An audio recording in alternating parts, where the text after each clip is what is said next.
El siguiente ponente es el doctor Juan Antonio Pineda. El doctor Pineda es director del Grupo de Investigación de la Unidad de Enfermedades Infecciosas y Microbiología del Hospital de Valme. También es profesor titular de la Universidad de Sevilla. Y yo quisiera destacar que es una de las personas con una trayectoria de investigación más distinguidas en el área de enfermedades infecciosas del país. Su campo principal ha sido el hígado, donde ha hecho, yo creo, importantísimas contribuciones.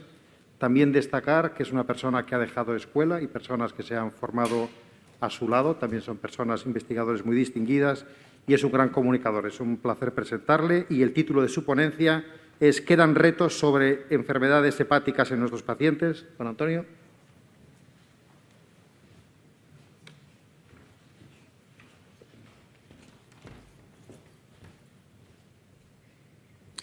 Buenos días a todos. Muchas gracias, Juan, por tu amable presentación. Gracias al comité organizador del Congreso, especialmente a Antonio Rivero, por permitirme participar en esta interesante mesa. Bueno, yo en mi presentación voy a partir del hecho de que la infección por virus de la hepatitis C en las personas con VIH está prácticamente eliminada en nuestro país. Hemos conseguido los parámetros que la OMS nos marcaba para definir la microeliminación. No obstante, esto no quiere decir que no haya ya problemas hepáticos en las personas con VIH. De hecho, como se ha comentado esta mañana, se ha presentado en la mesa redonda anterior, seguimos viendo casos de hepatitis C aguda en pacientes con VIH, seguimos viendo puntualmente alguna complicación hepática, algún evento hepático mayor en pacientes que consiguieron respuesta viral sostenida. Hay todavía pacientes con hepatitis B con o sin coinfección por virus delta activa. Se ven ocasionalmente casos de hepatitis aguda E, de hepatitis aguda E. Y hay finalmente también hepatopatías no víricas, entre las que ocupa un lugar muy relevante la enfermedad hepática grasa metabólica, la esteatosis hepática metabólica. En los siguientes minutos yo voy a intentar discutir si realmente estas entidades nos plantean todavía retos o no, que al fin y al cabo es la pregunta que se me ha hecho en la ponencia. Y voy a empezar por la hepatitis C. Gracias al tratamiento universal con antivirales de acción directa, hemos visto cómo ha habido una caída drástica en la incidencia de eventos hepáticos mayores, de complicaciones hepáticas en las personas que viven con VIH. No obstante, en pacientes con respuesta viral sostenida todavía hay una incidencia residual, baja, pero no despreciable, de complicaciones hepáticas. Estas complicaciones hepáticas pueden aparecer de forma relativamente precoz en los años posteriores a la respuesta viral sostenida, como ocurre con la encefalopatía hepática, y en ocasiones pueden aparecer de forma muy tardía, como sucede con el hepatocarcinoma o la hemorragia digestiva alta por hipertensión portal, que pueden ocurrir 5 y más años, muchos más años incluso, después de la respuesta viral sostenida. Esta circunstancia nos obliga, de alguna manera, que por lo menos en los pacientes que eran cirróticos antes del tratamiento, seguir haciendo programas de cribado de complicaciones hepáticas, lo cual supone que un número importante de pacientes que tienen poca, en muchos casos ninguna posibilidad de desarrollar una complicación hepática, van a tener que seguir siendo sometidos a programas de cribado, lo cual supone una carga asistencial en algunos casos considerable. En este sentido, el FibroScan, en el momento de la respuesta viral sostenida, nos puede ayudar enormemente. De acuerdo con este estudio de la cohorte GEP 011, el FibroScan en la respuesta viral sostenida, la rigidez hepática en la respuesta viral sostenida, tiene mayor valor predictivo de complicaciones incluso que ha hecho antes del tratamiento. Y, de hecho, los pacientes de esta cohorte que tenían un FibroScan menor de 14 no desarrollaron ninguna complicación hepática durante el seguimiento. Por tanto, el FibroScan es capaz de identificarnos una población con muy bajo riesgo de complicaciones hepáticas, en los cuales es razonablemente seguro suspender el programa de cribado.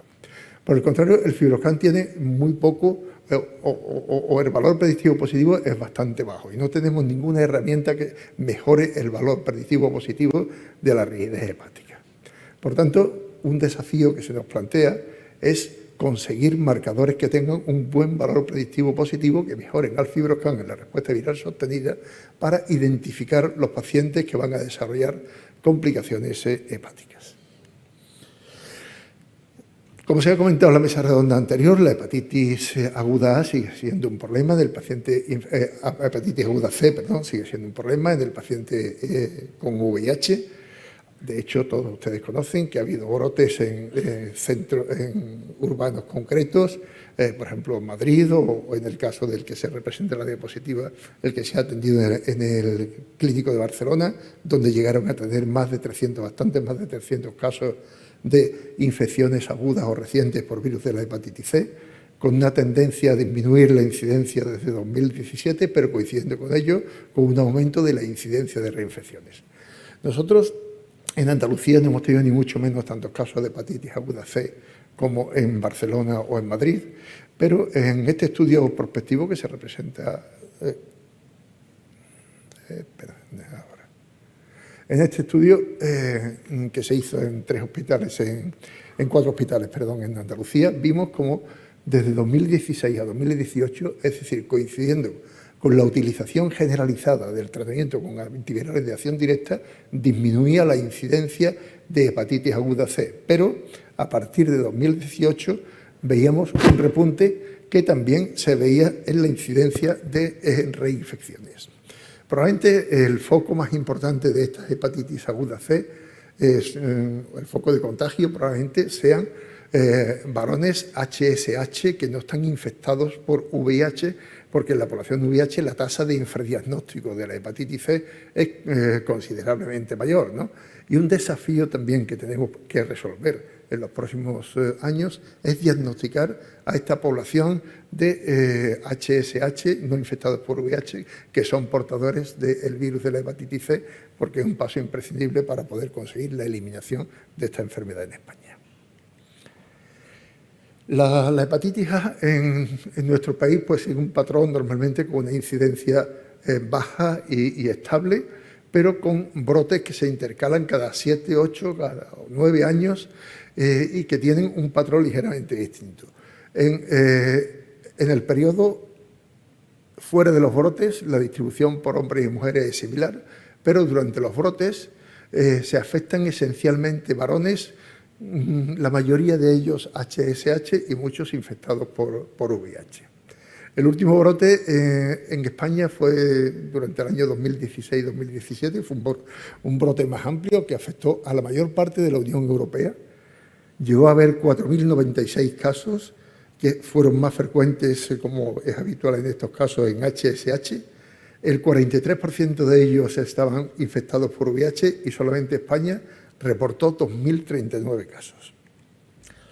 En este estudio de incidencia bianual de seroconversión para virus de la hepatitis A en personas que viven por VIH, que eran inicialmente seronegativos, que llevamos a cabo en nuestro hospital, vimos un patrón muy parecido a lo que he comentado antes, es decir, un brote allá por 2008-2009, otro brote por 2017-2018 y en el periodo interbrote una incidencia más baja.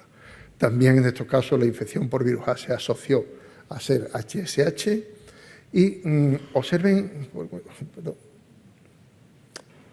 porque este es un dato yo creo que es relevante, que un porcentaje pequeño de pacientes de los que eran seronegativos para virus A al principio se vacunó a lo largo del seguimiento, el 38%, y además de ellos el 13% no respondió. Y en los pacientes que no respondieron, el 29% de ellos desarrollaron una infección incidente por virus A entre 5 y 9 años después de la vacunación. Quiere decir esto que en pacientes que no están suficientemente inmunizados frente al virus de la hepatitis A, el riesgo de desarrollar una infección aguda en los años siguientes es muy alto. Y a pesar de que existe una vacuna muy efectiva frente al virus de la hepatitis A, nosotros vimos en 2019 y principios de 2020 que en nuestros enfermos en la unidad infecciosa del Hospital de Valme había todavía un 17% que no estaban inmunizados frente al virus de la hepatitis A. Y ese porcentaje era del 20% de los HSH. Quiere decir esto que la subpoblación de enfermos que más riesgo tenían de desarrollar hepatitis A en un futuro brote, había un porcentaje de 1 de cada 5 que no estaba inmunizado. A partir de ahí iniciamos un programa de vacunación basado básicamente en la derivación a medicina preventiva, que es la forma más habitual de vacunar a los pacientes con VIH en nuestro medio frente al virus de la hepatitis A. Este programa se inició en agosto de 2019 y analizamos los datos en octubre de 2020. Obviamente, el programa le cogió en medio la pandemia COVID a partir de que se declarara el estado de alarma. El resultado de este programa de vacunación, pues la verdad que para nosotros ha sido francamente decepcionante, pues de los 111 pacientes que identificamos como seronegativos para virus de la hepatitis A al principio, el 86% aceptó ser derivado a medicina preventiva, pero solamente un 56% llegó a iniciar la pauta vacunal frente a virus de la hepatitis A y la completó solamente el 36%. Es evidente que este es un porcentaje que está muy por debajo de lo que pretendíamos. Está claro que la pandemia COVID influyó en estos resultados, pero no creemos que sea el factor más importante porque los resultados que estábamos viendo antes de que estallara el COVID eran no muy distintos de estos. Nosotros pensamos que la complejidad del circuito asistencial que implica que el paciente tiene que pasar por 2 consultas, infecciosas y medicina preventiva, y además tiene que ir al menos 2 veces a medicina preventiva, es mucho más importante que el efecto que tuvo el COVID. Por eso nosotros pensamos que una vacunación en consulta de acto único, preferentemente en el área de enfermedades infecciosas, probablemente depararía mucho mejores resultados que esto. Este es otro desafío, es otro problema que tenemos que resolver también a corto plazo. Y entro ya en la hepatitis B. Como ha demostrado este reciente estudio de GESIDA, la hepatitis B sigue teniendo una prevalencia apreciable y además estable en España. Esta prevalencia se sitúa en torno al 3%, esto quiere decir que es aproximadamente 4 o 5 veces más alta que en la población general. Y además, como pueden ustedes observar en la diapositiva, después de una caída al principio del milenio, las cifras han permanecido estables. En mi opinión, yo creo que esta estabilidad viene condicionada por lo menos por 2 cosas. Una, como ocurre con la infección por el virus de la hepatitis A, la inmunidad, la cobertura vacunal en los pacientes con VIH frente al virus de la hepatitis B todavía es insuficiente. Esa es la primera razón. Y lo es, bueno, primero porque la vacuna dista mucho de ser perfecta y, en segundo lugar, porque la población que tiene más de 30 años no fue incluida en los programas de vacunación sistemática durante el primer año de vida que actualmente se hacen, ¿no?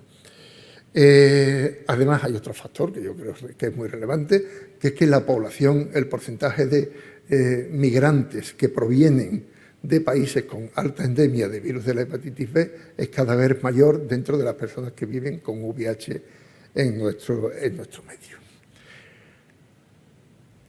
Yo creo que una buena prueba de la importancia que tiene la insuficiente inmunización frente al virus de la hepatitis B es la estabilidad que mantiene esta infección dentro de las personas con VIH en nuestro medio, nos la da este estudio del Grupo de La Paz. Fue un estudio en el que analizaron la incidencia de hepatitis aguda B en personas que viven con VIH en España durante los últimos 20 años. Vieron que la incidencia era 10 veces más alta que en la población general, aunque había una clara disminución, una clara tendencia a una disminución significativa en los últimos años. Y miren cómo de los 18 pacientes con hepatitis aguda B que diagnosticaron ellos, 4 pacientes habían sido vacunados, pero no habían hecho respuesta. Las tasas de respuesta de la vacuna de la hepatitis B en los estudios que disponibles pues no supera, en el mejor de los casos, el 75-80%, ¿no? Y los 14 restantes eran en pacientes no vacunados. Quiere esto decir que la insuficiente inmunidad frente al virus de la hepatitis B en la población con VIH de nuestro medio es un factor decisivo en el mantenimiento de estas cifras de prevalencia todavía elevadas. Y en cuanto a la hepatitis por virus D, la hepatitis delta, pues el primer problema es que no la diagnosticamos. Y no la diagnosticamos por distintas razones. De hecho, en el estudio que comentaba antes de GESIDA, en el que había 53 pacientes con infección por virus de la hepatitis B, había un 30% de ellos en los que no existía información, no se había determinado anticuerpos frente al virus de la hepatitis delta. Y del 70% restantes, un 26% eran anticuerpos frente al virus de la hepatitis delta positivo. Es decir, una prevalencia que es más o menos 6 veces superior a la que se observa en los enfermos HBsAg sin infección por VIH.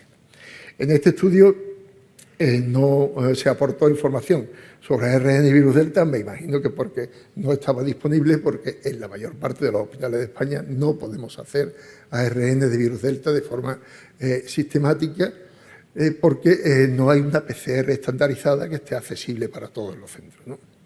Yo creo que es importantísimo, y este es otro reto también que tenemos que resolver en los siguientes años, es necesario implementar algún tipo de diagnóstico en un solo paso de la infección por virus delta, de tal forma que el laboratorio de microbiología, cuando detecte un paciente antígeno de superficie positivo, de forma automática haga anticuerpos frente al virus de la hepatitis delta y en quienes sea positivo determinen ARN de virus delta mediante PCR, lo cual evidentemente implica que tengamos una técnica más ampliamente difundida.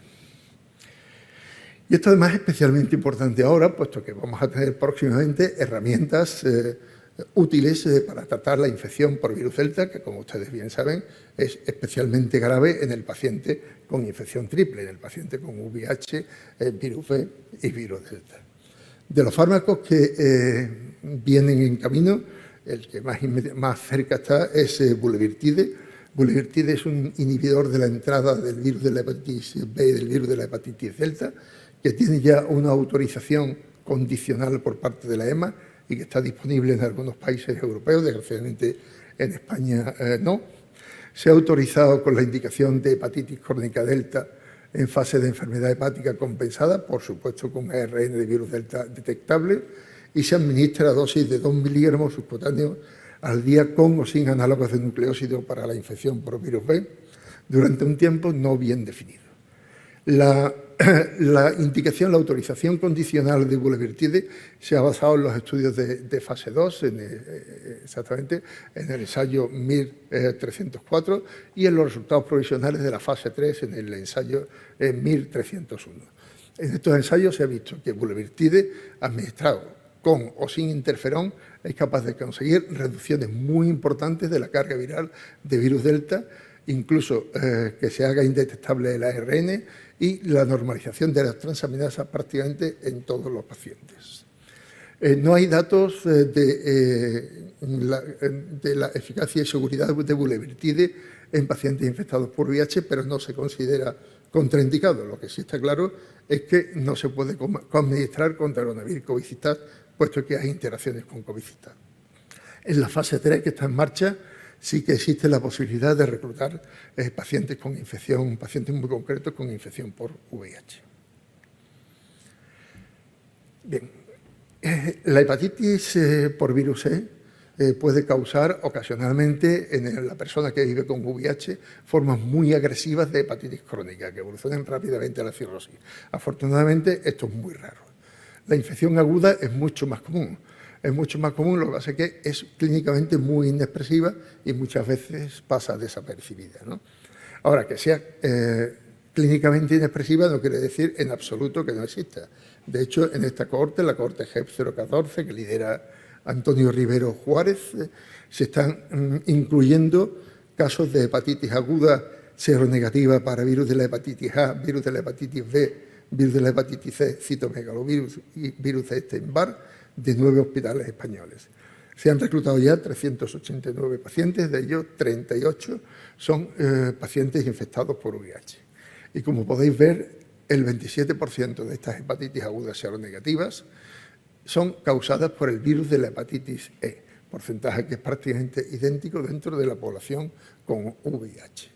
Y además, y esto es llamativo, algunas hepatitis agudas que estaban que se catalogaron erróneamente como causadas por fármacos, como causadas por drogas, cuando se investigaron realmente eran originadas por virus de la hepatitis E. El problema del diagnóstico de la infección por virus de la hepatitis E es que habitualmente lo hacemos utilizando la IgM para el virus E, y la IgM para virus E da falsos negativos. De hecho, en esta cohorte que he comentado antes, de los 47 pacientes que tenían ARN de virus de la hepatitis E detectable, un 32% no tenían IgM frente al virus de la hepatitis E. Esto depara una tasa global de falsos negativos en el estudio del 17,6%. Necesitamos, pues, tener una PCR de virus de la hepatitis E, que tampoco está estandarizada ni ampliamente disponible, que nos complemente el papel de la IgM del virus E en el diagnóstico de la hepatitis aguda por este virus. Bien, nosotros nos preguntamos hace un par de años que, una vez eliminado el virus de la hepatitis C, ¿qué proporción de nuestros pacientes seguía teniendo un daño hepático significativo? Y por ello, en 708 pacientes de nuestra unidad, vistos en 2019 y principios de 2020, medimos en todos los casos en que fue posible la rigidez hepática y el CAP por FibroScan. Y definimos la presencia de una lesión hepática significativa cuando había una rigidez hepática comprobada mayor de 7,2 kilopascales y una lesión hepática grave cuando la rigidez hepática era mayor de 14 kilopascales en dos determinaciones. Como podéis ver, un 18% de los pacientes tenía un daño hepático significativo y un 5,5% tenía un daño hepático grave. De los pacientes con lesión hepática significativa, la inmensa mayoría presentaba anticuerpos frente al virus de la hepatitis C, el 78%, por lo cual podía ser imputable a un daño residual por la infección por virus C. Un 3% tenía una infección activa por virus de la hepatitis B y el 19% restante no presentaba una causa vírica aparente de su daño hepático.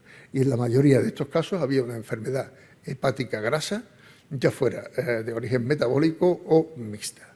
Por lo tanto, un porcentaje importante de pacientes en la era post-virus C todavía sigue presentando lesión hepática significativa, que se debe en muchos casos a enfermedad hepática grasa, y esto nos obliga a seguir cribando a estos pacientes, no ya a los que tuvieron o tienen una infección vírica, una infección por una hepatitis vírica, sino a los que no la tienen, a los VIH monoinfectados, nos obliga también a cribarlos, puesto que, como digo, en muchos casos vamos a encontrar fibrosis hepática.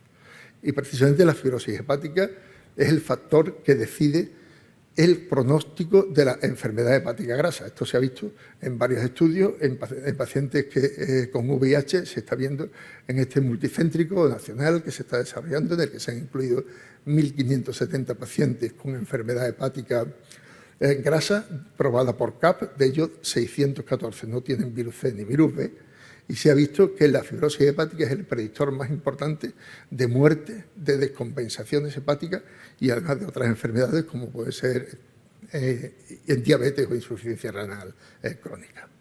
En este caso, la fibrosis hepática se midió por FibroScan y queda claro que la rigidez hepática medida por FibroScan puede ser un buen marcador para seleccionar a los pacientes con enfermedad hepática grasa que son de riesgo para desarrollar complicaciones. También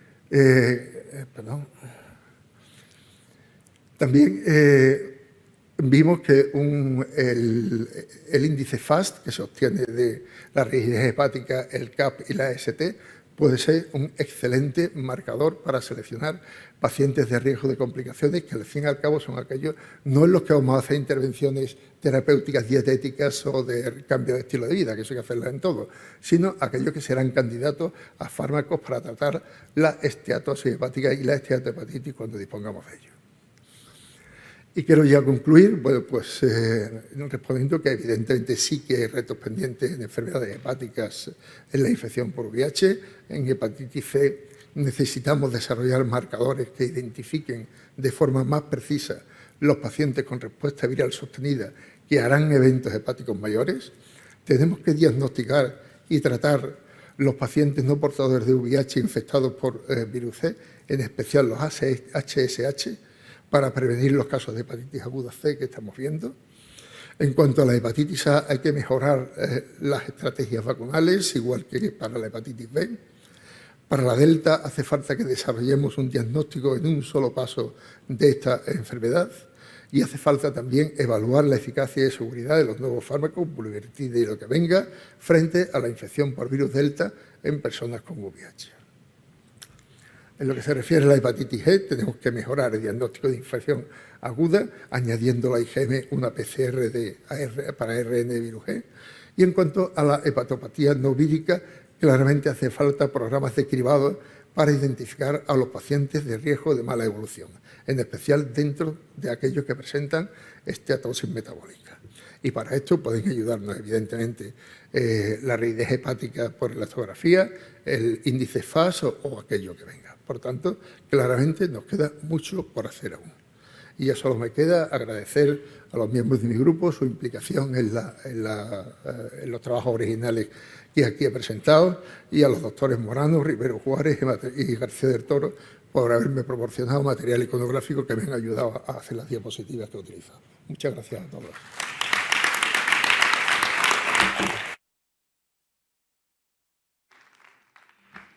Muchas gracias, Juan Antonio, por esta excelente presentación y gracias a los tres ponentes porque os habéis adaptado tan sumamente bien al tiempo que a pesar de haber empezado un poquito tarde tenemos 5 minutos para preguntas. Si queréis hacer alguna pregunta a los ponentes.